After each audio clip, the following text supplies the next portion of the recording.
ওবায়দুল কাদেরের বাড়ি গাড়ি সবকিছু গতকালকে একদম ধ্বংসস্তূপে পরিণত হয়ে গেছে। দর্শক, এই যে বাড়িটার দৃশ্য দেখতেছেন, এখনো ধোঁয়া উঠতেছে এই বাড়ির ভিতর থেকে। আর এই বাড়িটি হচ্ছে গতকাল পর্যন্ত ক্ষমতায় থাকা বাংলাদেশ সড়ক ও সেতু মন্ত্রী ওবায়দুল কাদেরের, যা নোয়াখালী জেলার কোম্পানীগঞ্জ উপজেলায় অবস্থিত। বর্তমানে এই বাড়িটা এবং বাড়িটার সামনে থাকা গাড়িগুলা ধ্বংসস্তূপে পরিণত হয়ে গেছে। আর সেটা দেখার জন্য সাধারণ উৎসুক জনতা এখানে ভিড় জমিয়েছে। আর এই যে জিনিসটা দেখতেছেন এখন, এই ঘরটা হচ্ছে একটা গণপাঠাগার ছিল, যেটা কিনা ওবায়দুল কাদেরের মা বাবার নামে ছিল। আপনারা হয়তো বা জানেন না, ওবায়দুল কাদের একজন শুধু রাজনীতিবিদ ছিলেন না, তিনি একজন লেখক এবং সাংবাদিকও ছিলেন। তার লেখা অনেক বই এই পাঠাগারে ছিল।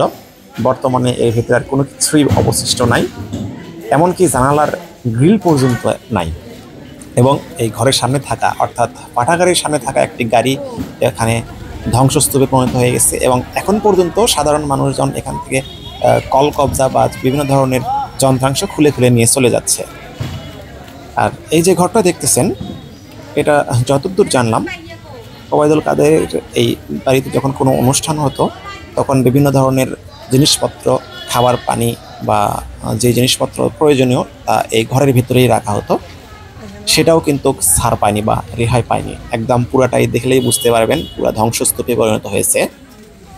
আর এটা একটা শোকেস, সম্ভবত এটা একটা শোকেস, এটার ভিতরে হয়তো বা বই রাখা হতো।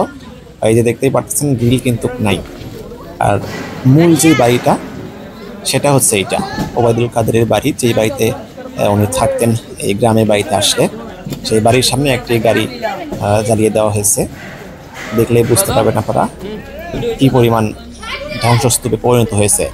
চতুর্দিকে সাধারণ উৎসুক জনতা ভিড় জমিয়েছে শুধুমাত্র একমাত্র দেখার জন্য। কেননা এত বড় একটা ক্ষমতাসীন দলের প্রভাবশালী একটা নেতা ছিলেন ওবায়দুল কাদের। তার বাড়ির এই বর্তমান পরিস্থিতি দেখার জন্য সাধারণ উৎসুক জনতা ভিড় জমিয়েছে। তো আপনারা কি কোন জায়গা থেকে এই ভিডিওটা দেখলেন, অবশ্যই কমেন্টের মাধ্যমে জানাতে পারেন।